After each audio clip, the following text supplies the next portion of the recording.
बिस्मिल्लाहिर्रहमानिर्रहीम। आज हमारा टॉपिक है टाइप्स ऑफ परसेप्शन। अब टाइप्स ऑफ परसेप्शन में हम ये डिस्कस करेंगे कि कितनी किस्म की टाइप्स होती हैं परसेप्शन की। तो अब इसमें वो ये कहते हैं कि जो परसेप्शन का जो प्रोसेस है वो इतना ज़्यादा कॉम्प्लिकेटेड या इतना ज़्यादा कॉम्प्लेक्स कॉग्निटिव प्रोसेस है कि जब हम सिंपल कोई इंफॉर्मेशन जो है वो रिसीव कर रहे होते हैं उसमें हमें इतनी ज़्यादा मुश्किल पेश नहीं आती जितनी हमें परसेप्शन को किसी भी स्टिमुलस को परसीव करने में हमें किसी जो मुश्किल का सामना करना पड़ता है या हमें उसे डिफ़ाइन करने में प्रॉब्लम होती है। तो दैट वी कॉल सेंसेशन, हम उसे सेंसेशन कहते हैं। Perception is what we select और ऑर्गेनाइज स्टिमुलस इंफॉर्मेशन। अब परसेप्शन जो है उसमें ये देखा जाता है कि हमने क्या सिलेक्ट किया है और या फिर कौन सी ऐसा स्टिमुलस है जैसे हमें ऑर्गेनाइज़ करना और उसकी इंफॉर्मेशन को ऑर्गेनाइज़ करना है और उसे कोई नाम देना है। तो क्योंकि परसेप्शन होती ही मीनिंग ऑफ सेंसेशन का नाम है, यानी meaning of sensation is called perception. तो it also involves activity recognising, identifying and assigning meaning to stimuli.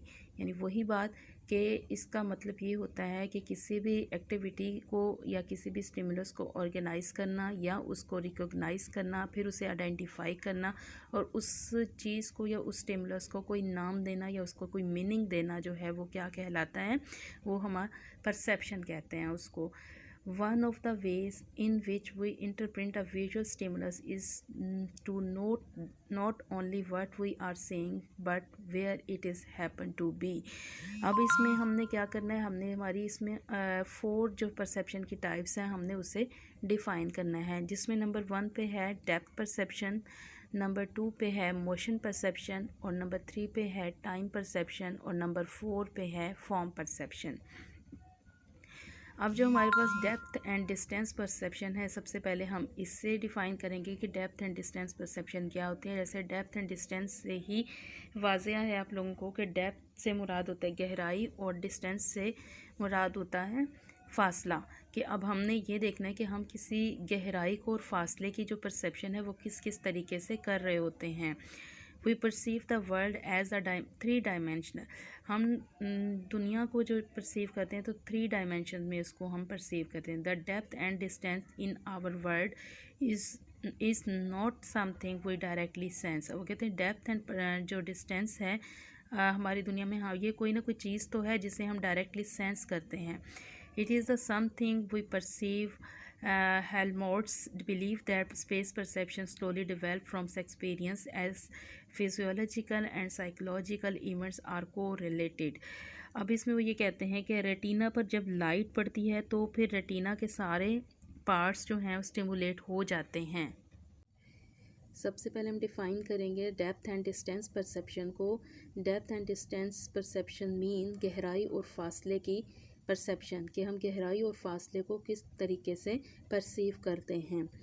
तो इसमें Harry believe that when each point on the retina is stimulated. वो कहते हैं कि रेटिना कहते हैं आँख के अदसे को, कि जब आपके आँख के अदसे पर जब कोई लाइट पड़ती है तो रेटिना के सारे पार्ट्स जो हैं वो स्टिमुलेट हो जाते हैं। और अब वो इस में जो इंफॉर्मेशन जो हमें हासिल होती है वो 3 टाइप्स में कहने की इंफॉर्मेशन जो है स्टिमुलेट से रिलेटेड मिलती है। वो 3 कैटेगरी या 3 टाइप्स क्या है कि हाइट है और उसमें लेफ़्ट या राइट पोजीशन से हासिल हुई है, या वो डेप्थ है। यानी वो 3 तरह से हमें हासिल होती है कि डेप्थ कि उसकी गहराई कितनी है या उसकी हाइट कितनी है या उसकी वो राइट साइड से हमें परसीव हो रही है या वो फिर हमें लेफ़्ट साइड से परसीव हो रही है। He believed that space perception exists a priori. For Kant, space perception was innate category of mind. For Harry, it was on innate characteristics of the eye. तो हैरी के नज़दीक जो है ये एक खसूसियत है आँख की, जो कि चीज़ों की गहराई को और डेप्थ को जो है वो इस तरीके से परसीव करती है। The ability to judge the depth and distance accurately is the adaptive skill that plays an important role in determining many of our action। अब इसमें वो ये कहते हैं कि जो एबिलिटी किसी भी चीज़ को या डिस्टेंस को या डेप्थ को परसीव करना या उसको जज करने की जो एबिलिटी है वो हर एक इंडिविजुअल के हिसाब से डिफरेंट होती है। हर एक इंडिविजुअल की स्किल पे डिपेंड करती है, जितनी उसकी स्किल होगी उसी के मुताबिक वो किसी चीज़ को जज कर सकेगा। और ये एक बहुत अहम किरदार जो है वो अदा करती है किसी भी चीज़ को परसीव करने में, और उसके एक्शन में को डिटरमाइन करने में बहुत अहम किरदार अदा करती है।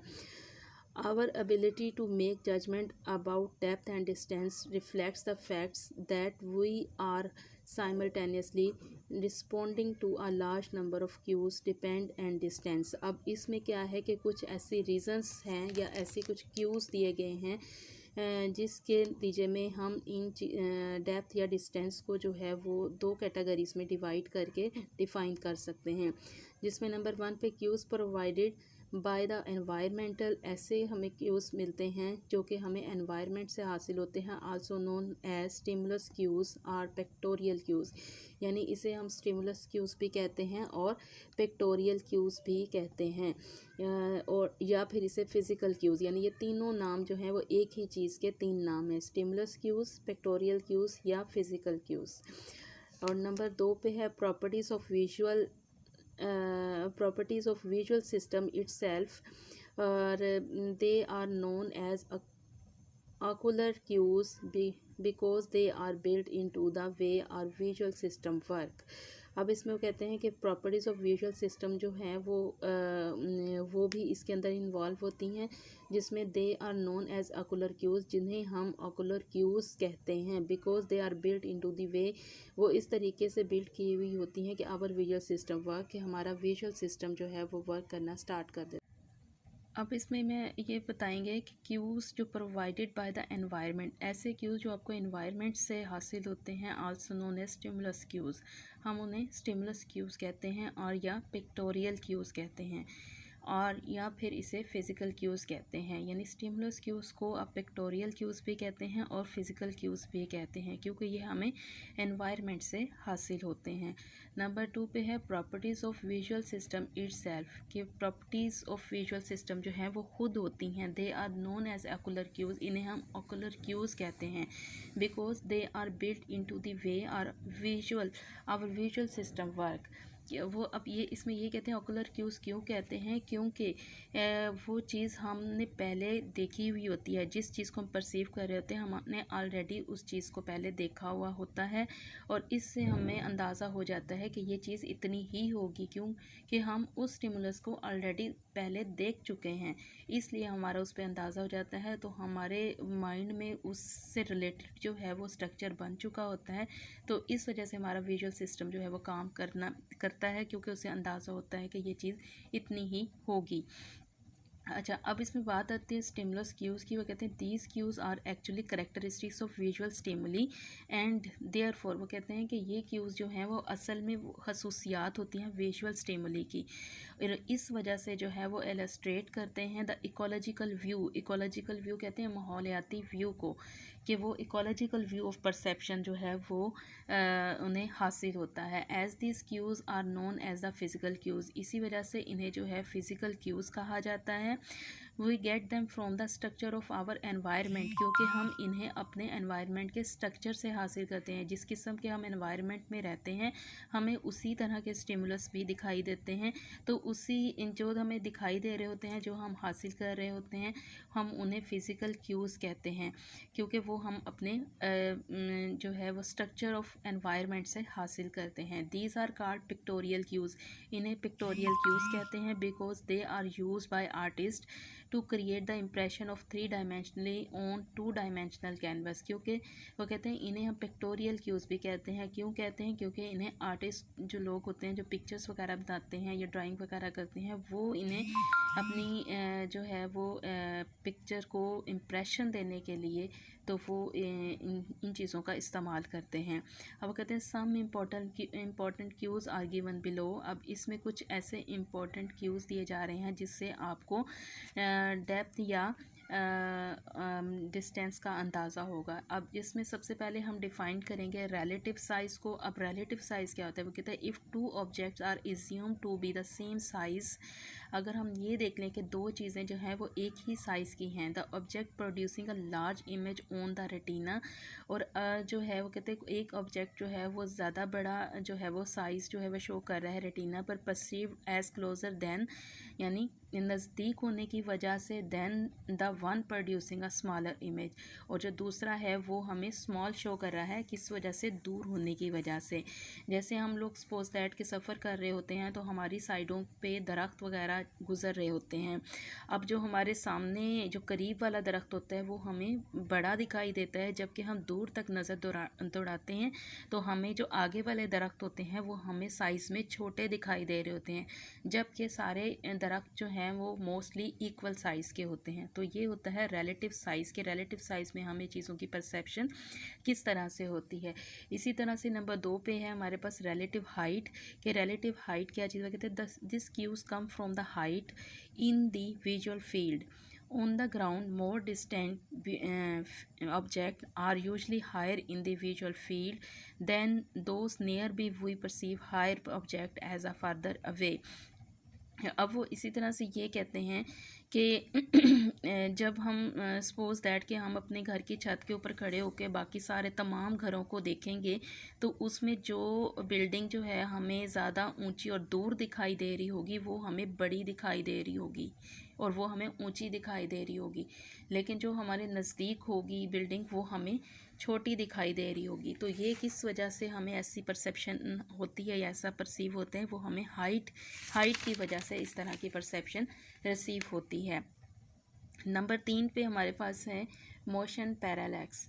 अब मोशन पैरालैक्स क्या होता है? मोशन पैरालैक्स यानी मोशन से मुराद की हरकत करती हुई चीज़ें या ऐसी चीज़ जो कांस्टेंट, बेसिकली तो वो कांस्टेंट फॉर्म में है, एक्चुअल में वो कांस्टेंट है, वो एक स्टक फॉर्म में है, लेकिन हम जब उसके ऊपर नज़र डालते हैं देखते हैं तो वो हमें मूव करती हुई दिखाई देती हैं। हमने ज़िंदगी में ऐसी बहुत सारी पिक्चर्स देखी होती हैं या ऐसी बहुत सारी इमेजेस देखे हुए होते हैं जो एक्चुअल में तो वो स्टक फॉर्म में है यानी कांस्टेंट फॉर्म में वो हैं, लेकिन जब हम उसके ऊपर नज़र दौड़ाते हैं तो हमारी नज़र उसके ऊपर नहीं टिक पा रही होती, वो हमें मूव करती हुई चीज़ें नज़र आती हैं।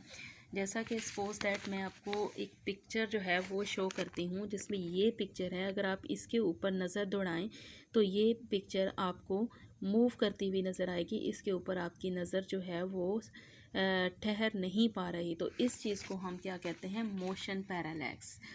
अब इसी तरह से दूसरे नंबर पे हमारे पास है टेक्सचर ग्रेडियंट्स। अब टेक्सचर ग्रेडियंट क्या होता है? कि टेक्सचर ग्रेडियंट में ये कहते हैं कि सपोज दैट कि आप किसी चीज़ को खड़े होकर देख रहे होते हैं तो जो चीज़ आपको नज़दीक से नज़र आ रही होती है वो आपको स्मूथ एंड क्लियर नज़र आ रही होती है, और जो जैसे जैसे दूर नज़र दौड़ाते हैं तो उसमें हमें वो चीज़ जो है वो में क्लियर तो इतनी नज़र नहीं आ रही होती, लेकिन हमें वो छोटी फॉर्म में नज़र आ रही होती है। सपोज दैट कि आप अपने कॉलेज के ग्राउंड को दूर से देखें तो वो आपको बिल्कुल उसकी जो घास होगी बिल्कुल हमवार और एक तरह से बिल्कुल स्मूथली वो दिखाई दे रही होगी और आपको बहुत खूबसूरत लॉन नज़र आ रहा होगा कि ये बिल्कुल इक्वल है। लेकिन जैसे ही आप उस ग्राउंड के अंदर जाते हैं, चलते हैं, फिरते हैं तो उसमें आपको नज़र आता है कि इसकी घास जो है वह कहीं से बड़ी है, कहीं से छोटी है, कहीं पे उसमें गड़े भी पड़े हुए हैं, कहीं पे कुछ मतलब ख़राब भी हुआ है। तो ये इफ़ेक्ट जो है करीब जाने से आपको नज़र आता है, लेकिन दूर से देखने से वो आपको वही चीज़ जो है वो बड़ी क्लियर और स्मूथ नज़र आ रही है। इसी तरह से रिलेटिव ब्राइटनेस की बात है तो रिलेटिव ब्राइटनेस को कहते हैं reduce clarity is interpreted as a cue for greater distance, the effect of clarity on perceived distance explain why the mountain appear to the huge on hazy day as compared a sunny day. Due to it, dim objects seem more distance. अब इसमें वो कहते हैं किसी भी चीज़ relative clearness या relative brightness की बात है कि रिलेटिव क्लियरनेस हमें कोई चीज़ है वो कितनी क्लियर, नज़दीक से कितनी क्लियर नज़र आती है और दूर से हमें वो कितनी जो है वो मध्यम नज़र आती है या वो अच्छे तरीके से हमें उसके डिज़ाइन का पता नहीं चलता। सपोज़ दैट अब जैसे मैंने आपको ग्राउंड की एग्जांपल दी कि उसमें चीज़ जो है जब आप दूर से देख रहे हैं तो वो कितनी क्लियर नज़र आ रही है, लेकिन अब जब नज़दीक जाते हैं तो उसके अंदर कौन कौन सी खामियां हैं वो आपको नज़र आती हैं।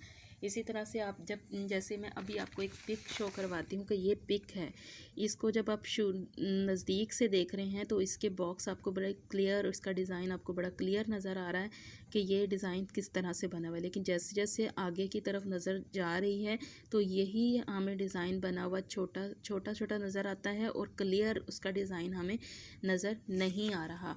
तो इस चीज़ को हम क्या कहते हैं, रिलेटिव क्लियरनेस या रिलेटिव ब्राइटनेस। इसी तरह से नेक्स्ट है हमारे पास लाइट एंड शेडो, कि लाइट और शेडो में हम किस तरह से परसेप्शन करते हैं। तो इसमें आप ये देखें कि रोशनी में जब आपको फासले का तयन करना पड़ता है तो वो फासले का तयन करना हमें ज़्यादा आसान होता है रोशनी में, जबकि हम साए में हमें किसी रास्ते का तयन करना पड़ जाए तो वो हमें उसमें मुश्किल पेश आती है। तो इसी तरह से इंटरपोजिशन है नेक्स्ट हमारे पास। अब इंटरपोजिशन में वो कहते हैं this cue to distance reflects our appreciation that object in the foreground tend to cover or partially hide object in the background and not vice versa. अब इसमें वो ये कहते हैं कि कोई भी ऐसी चीज़ जो आपकी चीज़ फ्रंट पे चीज़ होगी वो आपको क्लियर नज़र आएगी, कोई भी चीज़ जो फ्रंट पे होगी वो आपको क्लियर नज़र आएगी, साफ पता है, लेकिन उसके पीछे कोई चीज़ बड़ी आपको नज़र तो आ रही है लेकिन वो अधूरी नज़र आ रही है, तो फिर उसको वो आपके लिए जो है वो क्लियर नज़र नहीं आ रही होगी। तो इसको हम कहते हैं इंटरपोजिशन। जैसे कि क्लास में बच्चे बैठे होते हैं, जो फ्रंट पे बैठे होते हैं वो बिल्कुल उनकी हर एक्टिविटी शो हो रही होती है, लेकिन जैसे ही वो जो पीछे लाइन में बच्चे बैठे होते हैं उसका हमें क्लियर, वो आधे छुपे हुए होते हैं, आधे वो हमें नज़र आ रहे होते हैं, तो वो हमें सही तरह से क्लियर कट उसका नज़र नहीं आ रहा होता। तो ये जो हमें परसेप्शन हासिल होती है इसको हम कहते हैं इंटरपोजिशन।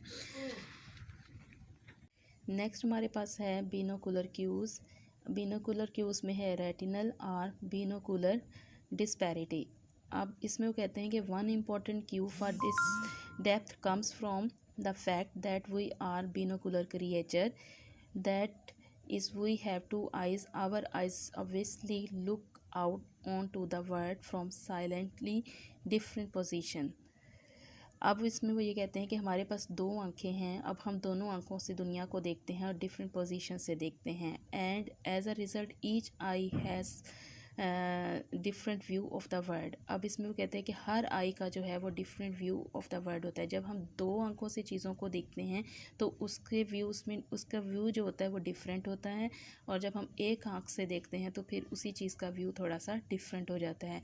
तो वो कहते हैं कि यही जो डिफरेंस है, यानी this difference between the two eyes, अब ये जो डिफरेंस है दो आइज़ के दरमियान, इसे हम कहते हैं बिनोकुलर disparity. It provides important information about depth relationship in the world. अब नेक्स्ट हमारे पास आता है कन्वर्जेंस। अब कन्वर्जेंस भी में भी यही चीज़ आ जाती है कि as each eye is located at the different place the eye must converge और rotate inward in order to project the image on retina. On each retina the brain receive and process information from the eye muscle from the about the activity. अब convergence में वो ये होता है कि हम जब किसी चीज़ को देख रहे होते हैं, यानी कितना दूर से देख रहे होते हैं, तो हमारी आँख का जो रेटिना है वो उतना ही ज़्यादा जो है वो खुल जाता है, यानी वो ज़रा थिक नज़र आता है। लेकिन जैसे ही वो उस चीज़ को हम करीब से बिल्कुल आँखों के करीब ला के देखेंगे तो हमारी आँख का जो रेटिना है वो सिकुड़ता चला जाता है। तो उसके दोनों पोजीशन है, दूर से उसी चीज़ को देखने में और नज़दीक से उसी चीज़ को देखने में जो डिफरेंस आता है उसको हम कहते हैं कन्वर्जेंस। ठीक है, तो अब कहते हैं जब brain receive and process information, brain जो है वो इंफॉर्मेशन को रिसीव करता है और फिर प्रोसेस करते हैं इस इंफॉर्मेशन को फ्रॉम द आई मसल, यानी जो आई मसल्स हैं वो इस इंफॉर्मेशन को प्रोसेस करते हैं अबाउट द एक्टिविटी के बारे में। The closer the object the more the eye must converge, यानी जो चीज़ आपके नज़दीक या ऑब्जेक्ट को करीब होगा उसे आप देखेंगे तो उसमें क्या है, आइज़ जो है वो बहुत ज़्यादा कन्वर्ज हो जाएंगी जबकि आप दूर से किसी उसी ऑब्जेक्ट को देखेंगे तो उसमें जो आपकी आइज़ हैं वो या आँख का जो अक्सा है वो आपका बहुत ज़्यादा मतलब खुल जाएगा, वो इतना ज़्यादा सिकुड़ेगा नहीं। तो इसी में एक एग्जांपल ये है कि कोई भी चीज़ है वो जितनी मतलब आपकी आंखों के करीब लाई जाएगी तो उसमें आपकी आंखों के जो रेटिनास हैं वो बिल्कुल आई इनवर्ड जो है वो रिवॉल्व होना शुरू हो जाएंगे। वो आपको बिल्कुल अपनी नोज़ पे आँख आपकी चलनी जाना शुरू हो जाएगी कि आपकी अंदर की तरफ आंखें रोटेट होंगी, और जैसे ही वो उस चीज़ को दूर करते जाएंगे आपकी आँख का अक्सा जो है वो खुलता चला जाएगा। तो इस चीज़ को हम कन्वर्जेंस कहते हैं। इसी तरह से नेक्स्ट हमारे पास है अकोमोडेशन। अब अकोमोडेशन में कहते हैं it is a unique cue for short distance to bring an image into focus on the retina, the lens of the eye changes shape। कि वो कहते हैं कि जब भी कोई इमेज जो है वो आंखों के करीब लाया जाता है या नज़दीक से आप देखते हैं तो वो आपकी आंखों का रेटिना जो है इस चीज़ के ऊपर आपके लेंस जो हैं वो फोकस करते हैं तो उसमें आपकी आँख की शेप में चेंजेस आती है या अकोमोडेशन होना शुरू हो जाती है। For this purpose muscles surrounding the lens either tighten or relax for focusing the object. यानी जब आप चीज़ों को दूर से देखते हैं तो आपकी आँखों को थोड़ी रिलैक्स आपकी आंखें फील करती हैं, लेकिन जैसे उस चीज़ को आप नज़दीक से देखते हैं आपको ज़्यादा फोकस लगा के किसी चीज़ को देखना पड़ता है तो फिर उसमें जो है वो आँखों के ऊपर ज़्यादा प्रेशर आता है और वो ज़्यादा उनको जो है वो इतनी ज़्यादा रिलैक्स नहीं होती और वो ज़्यादा उसके ऊपर मेहनत लगती है। Information about the activity of muscle is relate to brain. यानी फिर वो जो इंफॉर्मेशन है अबाउट द एक्टिविटी तो मसल से जो है वो मुंतकिल हो जाती है ब्रेन तक, and this accommodation Q help create the perception of the distance. फिर ये जो अकोमोडेशन क्यू जो है वो हेल्प करता है क्रिएट करने में परसेप्शन ऑफ द डिस्टेंस को। अब नेक्स्ट हमारे पास है role of sound localization in the depth perception. अब इसमें भी कहते हैं it provides a cue for locating the source of sound. अब ये हमें क्या जो क्यू है वो हमें क्या प्रोवाइड करता है, वो हमें सोर्स ऑफ साउंड की लोकेशन में हेल्प करता है। If the sound is continuous, अगर एक मुसलसल कोई आपको आवाज़ सुनाई दे रही है, the peak of sound wave coming, और उसकी आवाज़ की जो बुलंदी है या पीक की जो उसकी लहरें हैं वो कहाँ से किस साइड से आ रही हैं, टूवर्ड द राइट साइड। आपको चेक करने के वो राइट साइड से आ रही है of the head will reach the right year. अगर तो वो राइट साइड से आ रही है तो वो सबसे पहले आपके राइट ईयर में पहुंचेगी before reaching the left one, यानी लेफ़्ट ईयर में पहुंचने से पहले वो राइट ईयर में पहुंचेगी। Brain can use both timing and intensity of sound as cue to locate their source. अब ब्रेन जो है वो दोनों चीज़ों या दोनों की टाइमिंग को नोट करता है और उसकी शिद्दत को भी, साउंड की जो शिद्दत होती है उससे भी वो मतलब जहन में रखता है या देखता है कि वो किस तरफ से क्या सोर्स है साउंड के आने का, उसको चेक किया जाता है। इसी तरह से अगर आवाज़ जो है वो आपके हेड की लेफ़्ट साइड से आ रही है तो सबसे पहले आवाज़ जो है वो आपके लेफ़्ट ईयर में पहले जाएगी और बाद में वो राइट ईयर तक पहुंचेगी। इसी तरह से हमारे पास लीनियर पर्सपेक्टिव है। अब लीनियर पर्सपेक्टिव में वो ये कहते हैं कि the closer together to converging lines are the greater the perceive distance. अब इसमें वो कहते हैं कि दो पैरेलक्स लाइंस हैं, जैसा कि ट्रेन की पटरी की दो लाइनें होती हैं और दोनों एक दूसरे के बराबर होती हैं। हम जब उसको नज़दीक से देख रहे होते हैं तो हमें वो अलग-अलग से दिखाई दे रही होती हैं, लेकिन जैसे ही हम उसमें हम दूर तक नज़र दौड़ाते हैं तो हमें वो दोनों लाइनें आपस में मिली हुई नज़र आती हैं। तो ये जो हमारी आंखों को परसेप्शन होती है या ये जो हमें परसीव होता है ये किस वजह। Role of motion in depth perception. Sometimes the crucial property of an object is not its size और शेप और डिस्टेंस बट इट्स मोशन। कहते हैं बाज़ जो है वह साइज़ या शेप की वजह से चीज़ों की परसेप्शन नहीं होती या डिस्टेंस की वजह से नहीं होती, बल्कि मोशन, यानी मोशन कहते हैं हरकत करती हुई चीज़ें। यानी जब कोई चीज़ें ऐसी होती हैं जो हरकत कर रही होती है तो हम उसको बड़े गौर से देखते हैं और हमारा उसके अंदर इंटरेस्ट ज़्यादा डेवलप होता है। How fast it is going on, where it is heading, people often get a lot of additional information, क्योंकि जब आप वो ज़्यादा आपके लिए इम्प्रेशन रख रही होती है, जो मोशन करती हुई चीज़ें होती हैं, तो तो इंडिविजुअल का ज़्यादा जो है वो इंटरेस्ट डेवलप होता है कि उसके बारे में इंफॉर्मेशन को हासिल किया जाए। Usually the perception of motion occurs as visual pattern from object move across the surface of the retina. बाज़ दफ़ा वो कहते हैं ऐसे होता है कि चीज़ें जो हैं वो स्टक फॉर्म में होती हैं। जैसे मैंने आपको मोशन पैरालक्स की एग्जांपल दी थी कि जो वो पिक होती है वो बिल्कुल, या जो भी इमेज होता है वो स्टैटिक फॉर्म में होता है या फिक्स फॉर्म में होता है या वो कांस्टेंट होता है, लेकिन हमारी आंखों को वो चीज़ इस तरह से दिखाई दे रही होती है जैसे कि वो मूविंग कर रही हो या मूव कर रही हो। As it is clear that perception of depth and distance is establish with the help of all senses. अब ये बात तो क्लियर हो गया कि डेप्थ एंड डिस्टेंस की जो एस्टेब्लिशमेंट है वो तमाम सेंसेस की मदद से हो जाती है, या तमाम सेंसेस की हेल्प से हो जाती है। But eyes and ear are more important, लेकिन इसमें आइज़ और एयर जो हैं वो बहुत ज़्यादा अहमियत के हामिल हैं। Sometimes this perception divided as visual depth perception. वो कहते हैं बाज़ औक़ात जो है वो परसेप्शन जो है डिवाइड की जाती है as visual depth perception and auditory depth perception के नाम से। Two types of cues have the visual depth perception. अब दो तरह के क्यूज़ होते हैं जो विजुअल डेप्थ परसेप्शन में अहम किरदार अदा करते हैं। उन्हें हम नाम देते हैं monocular cues and binocular cues. अब for auditory depth perception, monocular cues and binocular cues help the perceive and localise the sound, यानी परसीव करने में और साउंड को लोकेट करने में हेल्प करती हैं। We will discuss in detail these cues. अब नेक्स्ट हमारे पास ये हम इन्हीं क्यूज़ को डिटेल से डिफ़ाइन करेंगे, जिसमें माइनोरल क्यूज़ है। माइनोरल क्यूज़ में क्या आता है, वो है हमारे पास distance from the origin of sound. अब हमने इसमें ये देखना है कि ओरिजिन ऑफ साउंड क्या है, कितने फासले से हमें कोई आवाज़ सुनाई दे रही है, तो वो किस तरह से हमें सुनाई देती है या हम किस तरह से परसीव करते हैं उसे। Single year can also detect the sound. वो कहते हैं सिंगल ईयर जो है वो भी साउंड को डिटेक्ट कर सकते हैं। ज़रूरी नहीं है कि दोनों एयर जो है वो डिटेक्ट कर सकते हैं, बल्कि एक एयर जो है वो भी साउंड को डिटेक्ट कर सकता है। And can easily perceive the distance, और ईजीली जो है वो डिस्टेंस को परसीव कर सकता है of the origin of the sound. Pitch and wavelength of sound help to determine the distance. अब वो कहते हैं साउंड की जो पिच है, यानी उसकी जो शिद्दत है या उसकी जो इंटेंसिटी है, वो हमें साउंड के डिस्टेंस का अंदाज़ा दे सकती है, बता सकती है। उससे हमें अंदाज़ा हो सकता है कि आवाज़ जो है वो किस तरफ से आ रही है।